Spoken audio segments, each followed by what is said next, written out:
This is on my truck. It was made tonight. We're inside. The homeowner called it out. I saw a black shadow, dark figure on the other side of my truck. Just as it was raining, it was so fresh that we saw the water beating up off the oil prints and growing. So I thought I would just try it with this light in the rain. And I documented my truck. I documented just about every glass surface last night when I came in here.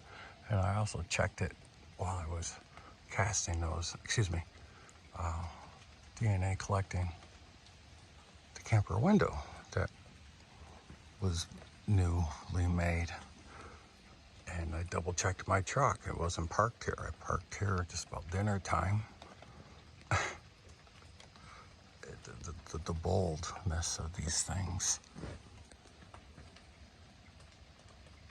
is incredible.